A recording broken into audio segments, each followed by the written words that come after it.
Chapter 1. The Night She Vanished. Alara Voss was 22 and full of dreams. She loved painting faces and teaching art to small children. One quiet evening, she left her art class and promised her mother, "I will be home soon."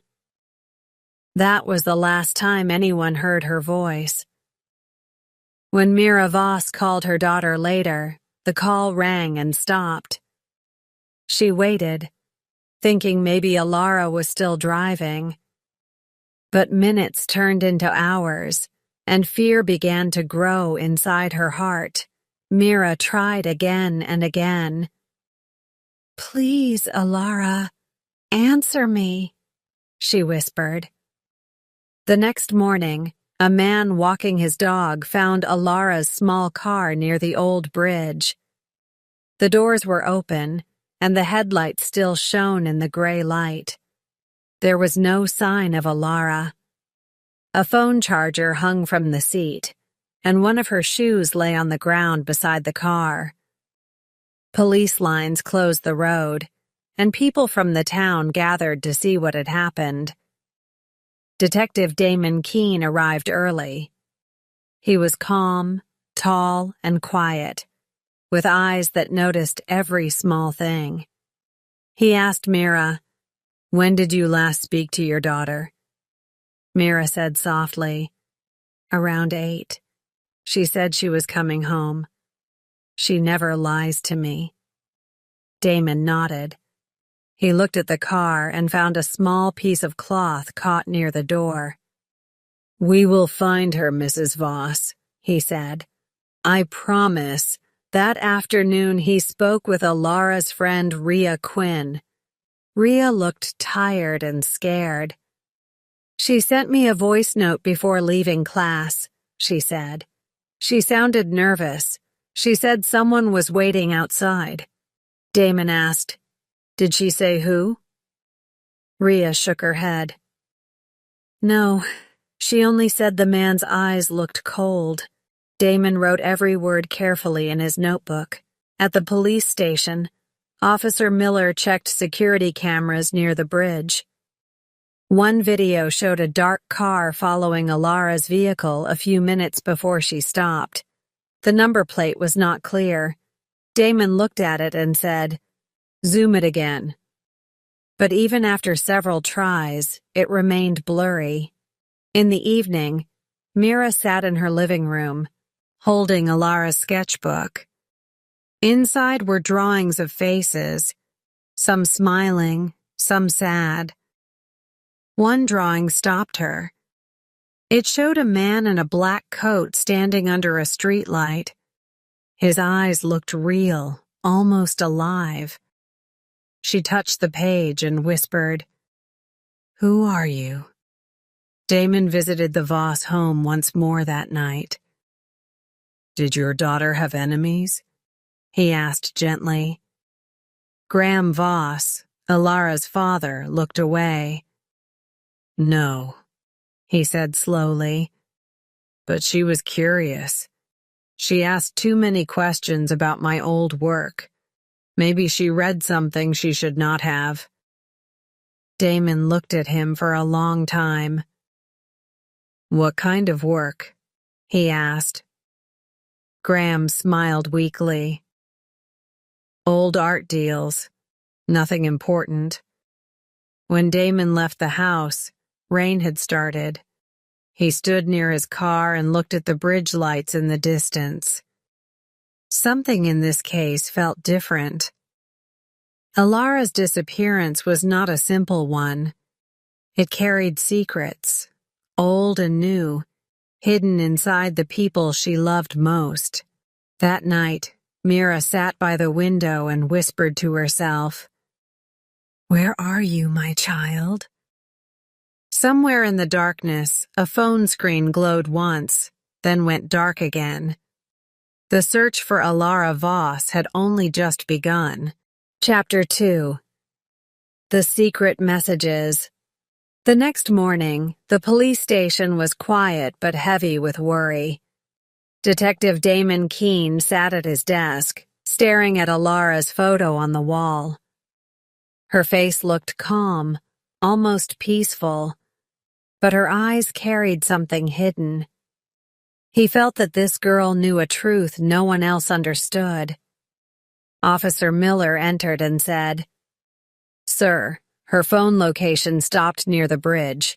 After that, nothing. It was turned off at 9:04 p.m. Damon nodded slowly. "Someone didn't want her to be found," he replied. Soon after, Rhea Quinn arrived. Her eyes were red from crying. She held her phone tightly and said, "Detective, I think I have something." Damon asked her to sit. Rhea opened her phone and played a voice message. Alara's soft voice came from the speaker. "Rhea, if anything happens, please don't worry. I just want to tell you that I saw him again." The next message followed. "He was near my car tonight. I can't explain why he is following me." Damon's eyes narrowed. "Who is she talking about?" Rhea whispered. "She once mentioned a man named Silas. She said he knew something about her father." Damon wrote the name down. Silas Drew. He looked up at Rhea. "Do you know him?" She shook her head. "Only once I saw his name on an old art paper in Alara's studio. She said he used to work with her dad." Damon felt the story was opening like a door to the past. He thanked Rhea and asked her to stay safe. Later that day, Damon visited Mira Voss again. She sat on the couch holding Alara's scarf. "Detective," she said in a low voice. "Alara was worried these past few weeks. She said someone called her at night but never spoke. Just breathing." Damon asked, "Did she tell you about Silas?" Mira froze for a moment. "That name. Yes, I heard it once. My husband said it was nothing. But Alara didn't believe him." Damon left the house and drove to the old gallery where Graham Voss used to work. The place was empty now, only a few paintings covered in dust. An old man named Mr. Brenner, the owner, was cleaning brushes. Damon showed him Alara's photo. "Do you remember this girl?" Mr. Brenner nodded slowly. "Yes, she came here last week. She asked about Silas Drew. I told her Silas disappeared years ago after some problem with stolen art." Damon's eyes grew sharp. "Stolen art?" Mr. Brenner nodded again. "Your Mr. Voss was part of that deal long ago, but no one talks about it now." When Damon returned to his car, his phone beeped. It was a new email with no sender name. The subject said, "Stop digging." Attached was a single photo. Alara standing by her car, taken the same night she disappeared. Damon looked around, but no one was there. Someone was watching him closely. That evening, Rhea called again. "Detective, I found one more message." In it, Alara's voice trembled. "Rhea, if I don't call you back, please look in my sketchbook. Page number 27. You will understand." Damon went straight to the Voss house and opened the book. On page 27, Alara had drawn a key and written 2 words. Room 19. Damon felt a chill. He turned to Mira and said, "Did Alara ever stay in a hotel or studio with that number?" Mira looked lost. "Not that I know of, but she often went to the old hotel near the art district to paint." Damon stood up. "That's where we start tomorrow." As he left, the night air felt colder. Somewhere, a man was walking down a dark street, holding a small silver key. He smiled faintly and whispered, "You should have stopped asking, Alara." The search for truth was now deeper than ever, and every answer seemed to bring a new danger. Chapter 3. The Boyfriend's Lies. Detective Damon Keene reached the police station early the next morning. He had not slept well. Alara's face kept coming to his mind again and again. Her eyes seemed to ask him for help.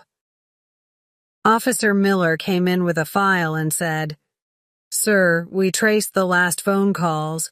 The final call before her phone went off was made to Kaylin Hart." Damon looked up. "Her boyfriend?" Miller nodded. "Yes. He said he hasn't seen her for 2 days, but the call record shows otherwise." Damon sighed. "Then it's time to meet Mr. Hart." Kaylin Hart lived in a small flat near the art college. When Damon knocked, Kaylin opened the door slowly. His hair was messy, and his eyes looked tired. "Detective, I already told you everything," he said. Damon stepped inside quietly. "You said you last saw Alara 2 days before she vanished, but your call was made at 8:45 that night. Why did you lie?" Kaylin looked nervous.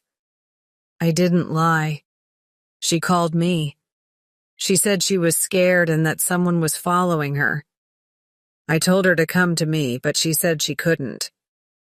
Damon's voice stayed calm. "Then why didn't you report it?" Kaylin looked down. "Because she told me not to. She didn't trust the police." Damon walked around the small living room. Paintings of Alara were everywhere, some half-finished, some broken. He noticed a torn photo on the floor. Alara smiling beside Kaylin. The part of the photo with her face was ripped. Damon picked it up and asked, "Why tear this?" Kaylin shook his head quickly. "I was angry. She stopped talking to me after she found some old papers about her father. She said I wouldn't understand. But I loved her, Detective. I swear I did." Damon opened a small drawer beside the table. Inside was a folded note. The handwriting was Alara's. It said, "He knows about Silas. I must find out what he's hiding." Damon read it twice. Who is he? Kaylin took the note and looked pale. "That's not for me." She meant her father. She believed her father did something wrong years ago. Damon looked at him closely. "Then why hide this note?" Kaylin didn't answer. He just whispered, "Because I didn't want anyone to think badly about her family." When Damon left the flat, he called Officer Miller. "Search his phone and laptop. I want everything checked." A few hours later, Miller called back. "Sir, there's something strange. The night she disappeared, Kaylin's phone location was near the same bridge." Damon stopped walking. "Are you sure?" Miller said, "Yes, but he deleted his map history. We only found it from the backup." Damon's eyes turned hard. "Keep this quiet. Don't tell him yet." In the evening, Damon went to see Rhea again. She was sitting in a cafe, her hands shaking around a cup. "Rhea, did Alara ever talk about Callan in a worried way?" he asked. Rhea nodded slowly. "Yes, she once told me she felt he was hiding something. He used to ask too many questions about her father's past. She said he changed after meeting a man called Silas Drew. I don't know how, but they met once." Damon's heart tightened. "So Kaylin and Silas knew each other?" Rhea said softly. "I think so. Damon left the cafe thinking about all the names and connections. Kaylin, Silas, and Graham Voss. All were tied by something hidden, something dark. He looked at the sky and whispered, "Elara, what did you find?" That night, the rain returned. Inside his car, Damon opened his notebook and read Elara's last message again. "If you see this, I didn't run away." He felt a deep pull in his chest. Someone was lying, and every lie was leading him closer to a truth no one wanted to face. Somewhere in the city, a light blinked in a small storage room. A woman's voice whispered weakly, "Please, someone help me." But no one heard.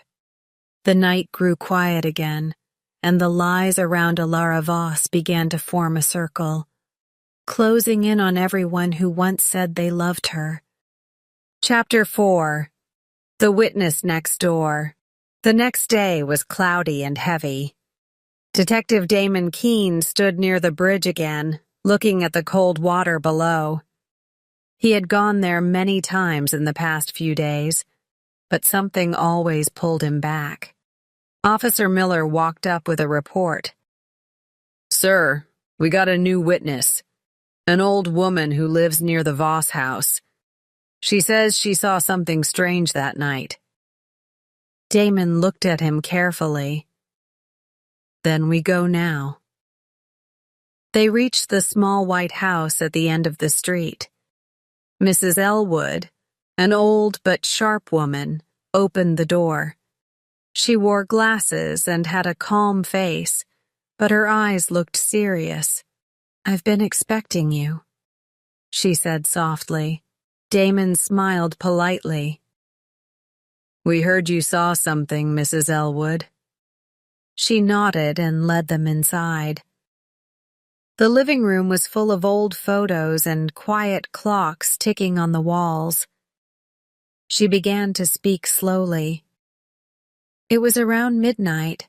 I couldn't sleep, so I was looking out of the window. I saw a man standing near the Voss house. He was tall, wearing a long black coat. He didn't move for a long time. Then a car came, and he walked away quickly." Damon asked, "Did you see his face?" Mrs. Elwood shook her head. "No, but I saw his walk. He walked like he knew exactly where he was going." Her teenage grandson, Kai Elwood, came down the stairs holding a tablet. "I heard something too," he said shyly. "It sounded like a car door closing, maybe around 12:15. When I looked, the lights were gone." Damon wrote the time down. He thanked both of them. Before leaving, Mrs. Elwood added, "She was a good girl, always polite. I hope you find her." Damon said quietly, "We will." Later that afternoon, Damon returned to the Voss house. Mira opened the door with tired eyes. "Detective, please tell me you have news," she said. Damon looked at her gently. "We have some small clues. I need to see Elara's things again. Maybe something will help." Mira led him to Elara's small art room.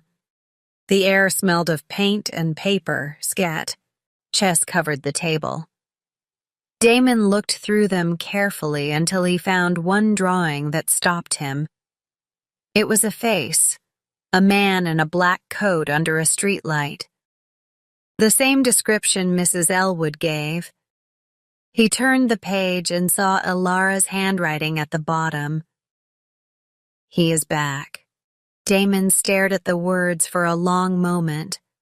"Mrs. Voss," he asked softly, "do you know this man?" Mira pressed her hands together. "That face. It looks like Silas Drew.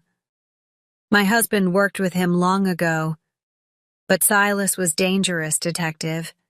He disappeared years back after the art scandal. Damon closed the sketchbook. I think he came back that evening. Damon called Officer Miller.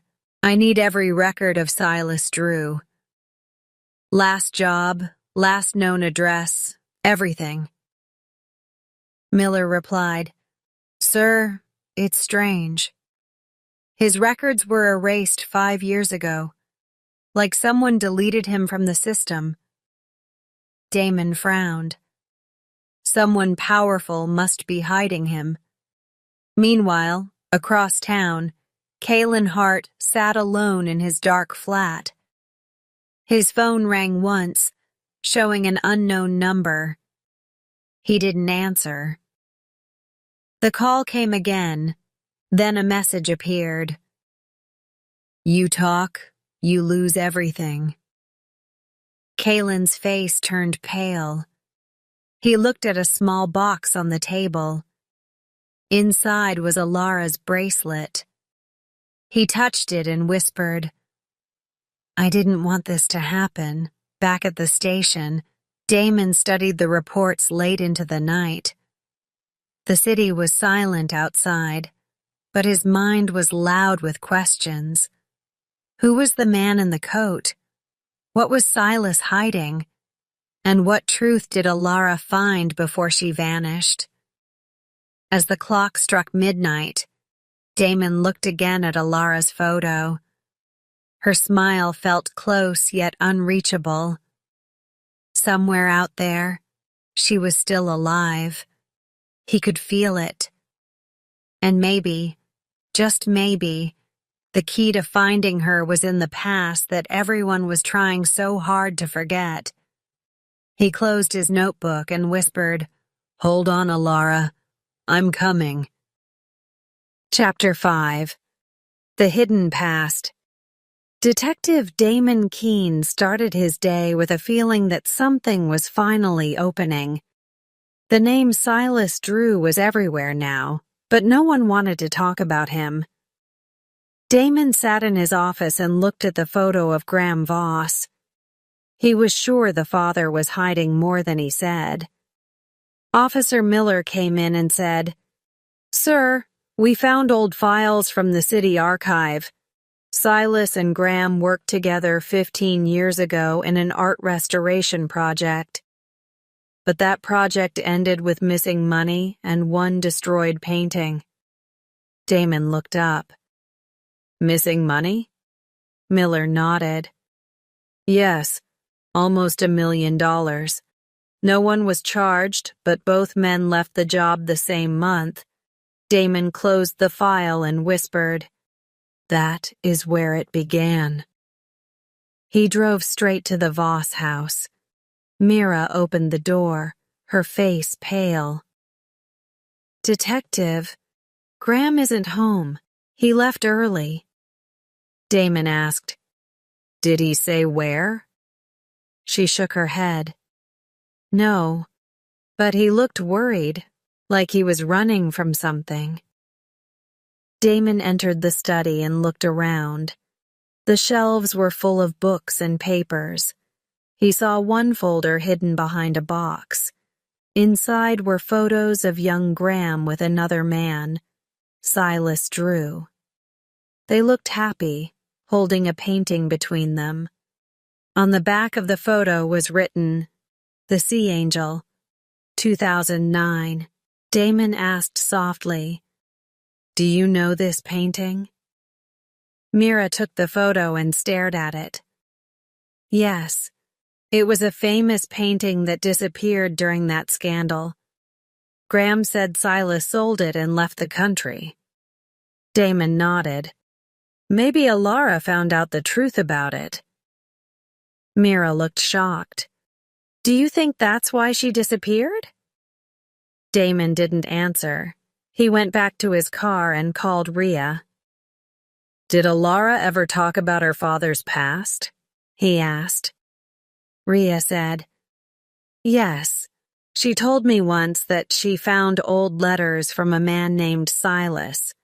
She said they talked about something hidden under a fake name in an art gallery. Damon felt a sudden thought hit him. Which gallery? Rhea said softly. She didn't say, but she went to meet someone there the week she disappeared. An hour later, Damon reached the old Brenner Gallery again. Mr. Brenner looked surprised.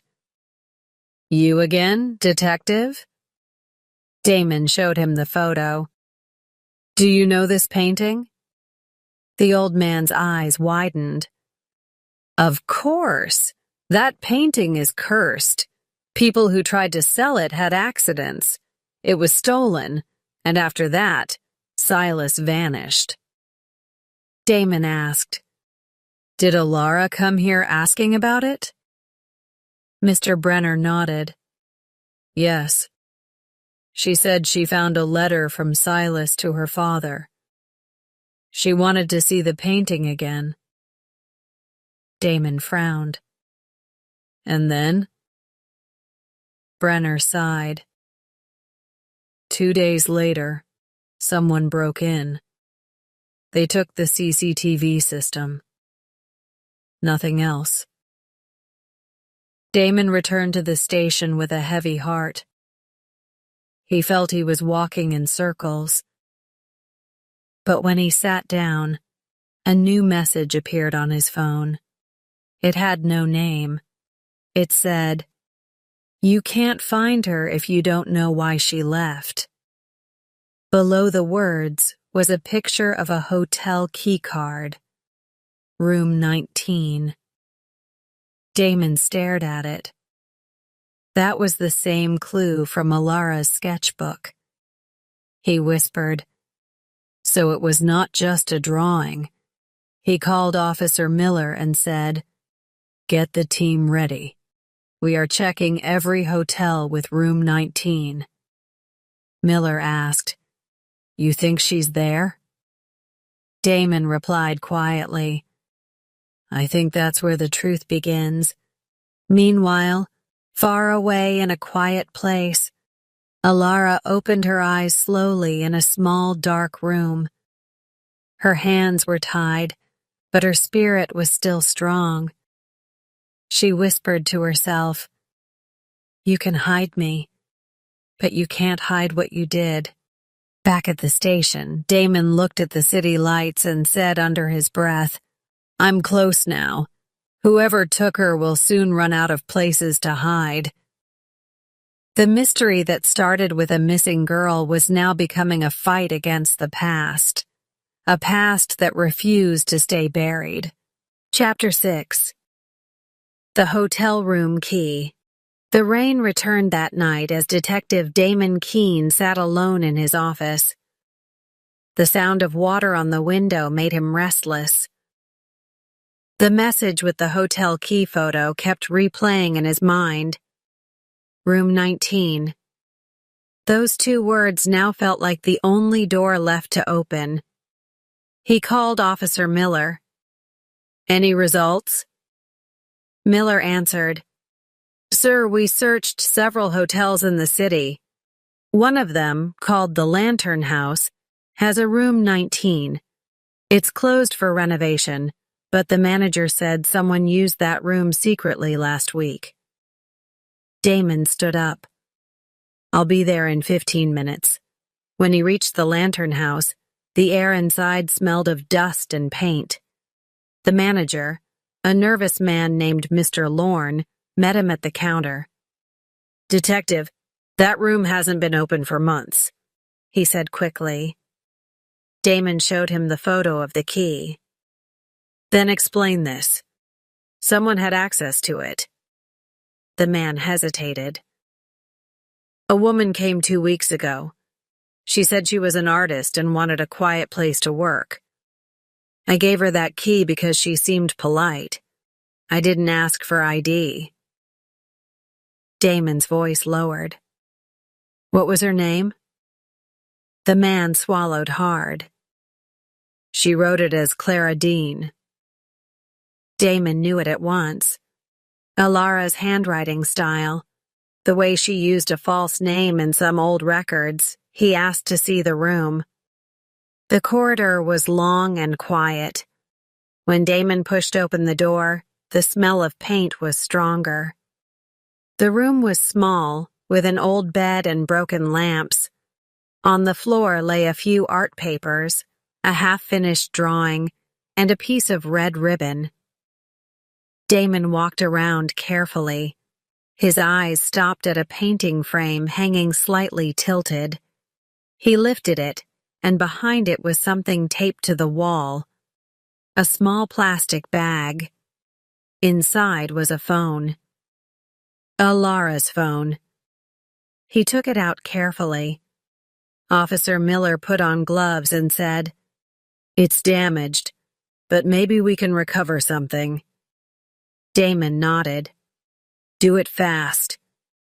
They brought it to the lab, and the technician worked through the night. By morning, a few files appeared, red on the screen. One was a video. Damon clicked play. Alara's face appeared, tired but calm. "If you see this," she said softly, "then something happened to me. I didn't run away. I was close to finding out the truth about my father and Silas Drew. Someone doesn't want that truth to come out. But please tell my mother I love her. Tell Rhea not to stop searching." Damon stared at the screen for a long time. The room was silent except for the sound of rain outside. Officer Miller whispered, "Sir, this means she knew she was in danger." Damon nodded. "And she still went ahead. Brave girl." He stood up and said, "We have to find out who sent that message about the key. They might know where she is now." Later that evening, Rhea Quinn arrived at the station. She looked frightened but determined. "Detective," she said, "I found something strange in my mailbox. An envelope with no name. Inside it was another hotel key, room 19 again, and a short note saying, 'For the truth, come alone.'" Damon looked serious. "They're testing you. They want to see if we'll follow."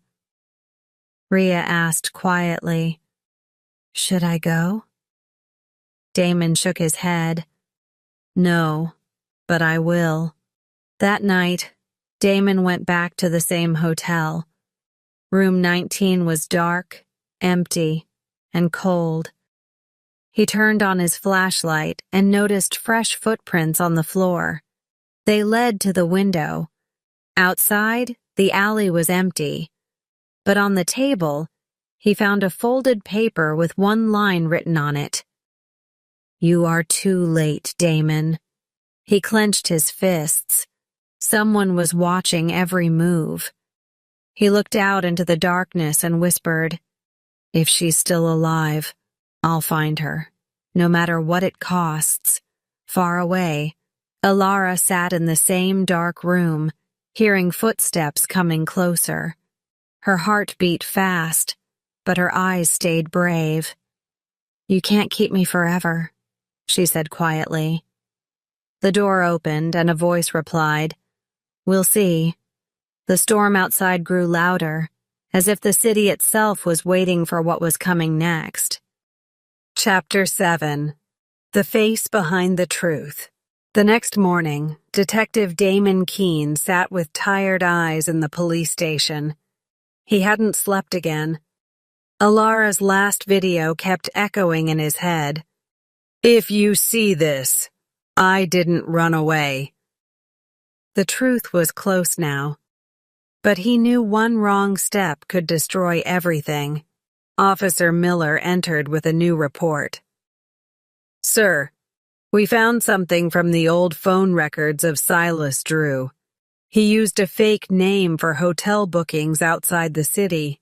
One cabin still exists near the forest." Damon stood up at once. "Then that's where we're going. The road to the forest was quiet and empty. Wind moved through the tall trees, making strange sounds. Damon and Miller reached a small wooden cabin. The door was half open. Damon whispered, "Be careful." Inside, everything looked abandoned. Old papers on the table, half-burned photos, and a smell of dust. On the wall was a newspaper clipping with Graham Voss's photo. Damon's eyes hardened. He's been watching them. Suddenly, a voice came from behind. "You shouldn't have come alone, Detective." Damon turned quickly and saw a man standing near the window. It was Silas Drew, older, thinner, but his eyes still sharp. Damon took a slow step forward. "Where is she?" Silas smiled faintly. "Safe for now. I never wanted to hurt her." Damon's voice grew hard. "You expect me to believe that? She said your name in fear." Silas shook his head. "Fear of others, not me. She found out about the stolen painting, the Sea Angel. She learned that her father and his partners used it to hide money. When she tried to tell me, they found out. I helped her hide." Damon looked shocked. "You helped her?" Silas nodded. "Yes, but then someone betrayed her location. I was attacked before I could move her again. When I woke up, she was gone." Damon's eyes darkened. "Who betrayed her?" Silas whispered. "Her father. He didn't mean to, but his guilt made him weak. They threatened him with prison.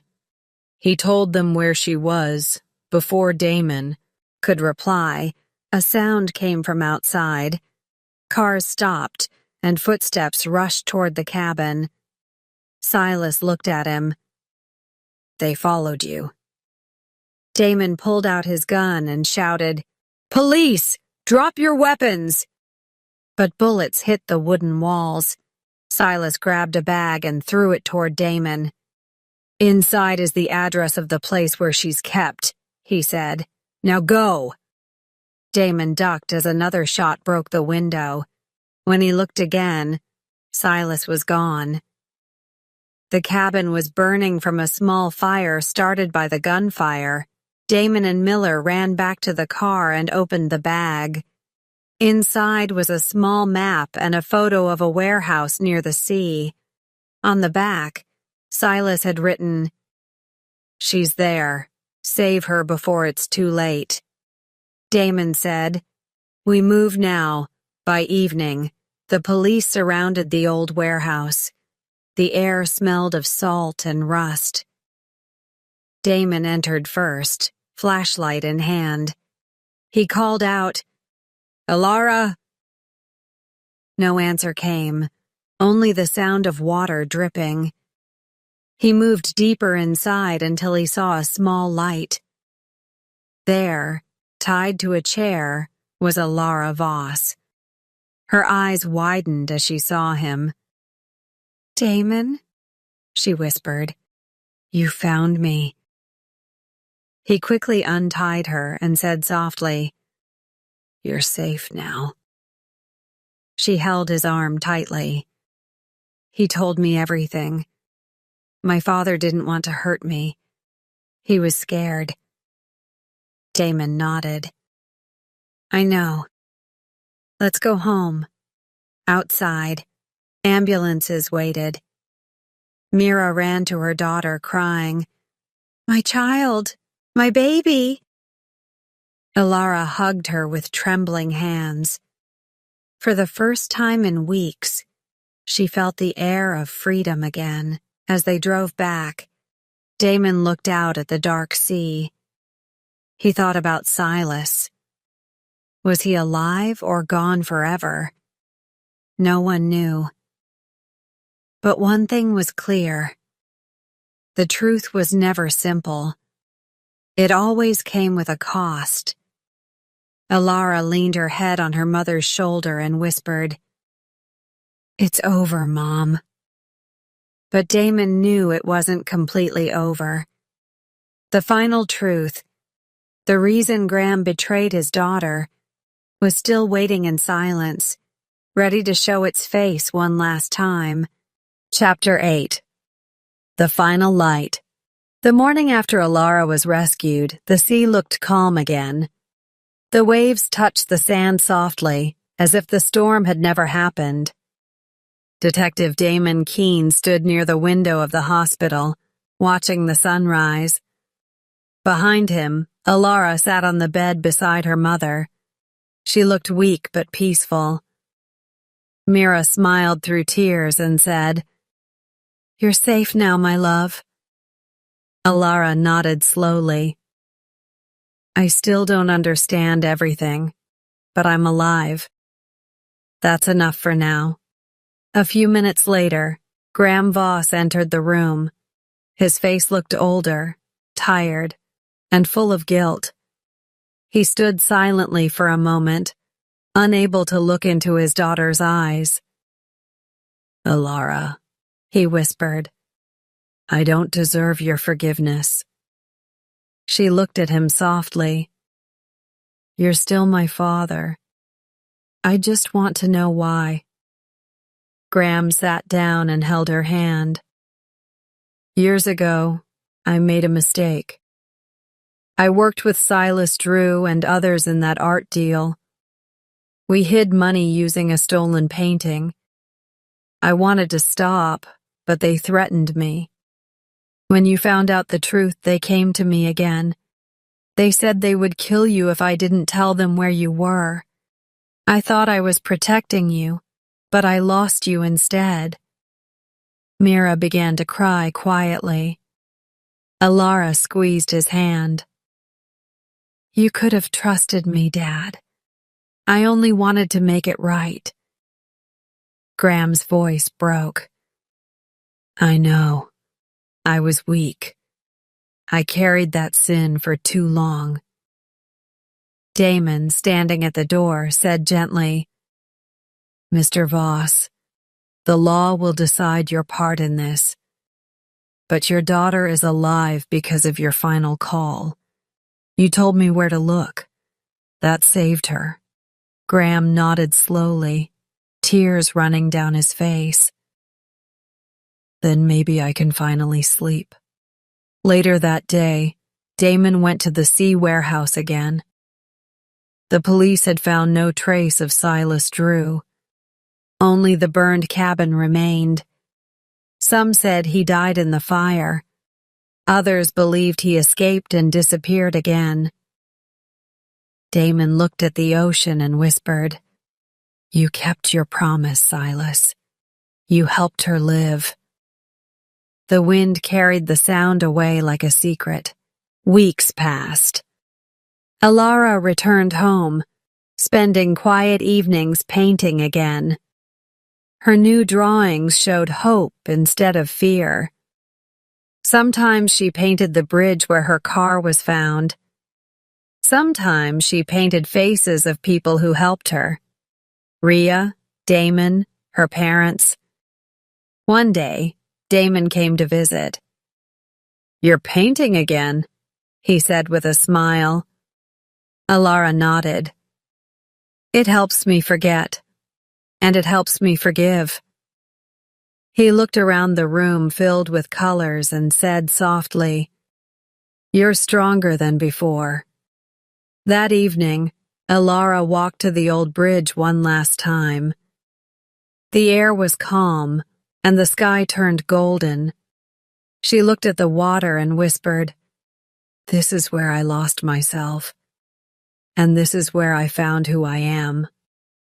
Her mother waited at the other end, waving gently.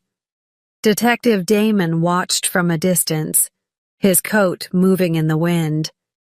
He felt peace for the first time in many days.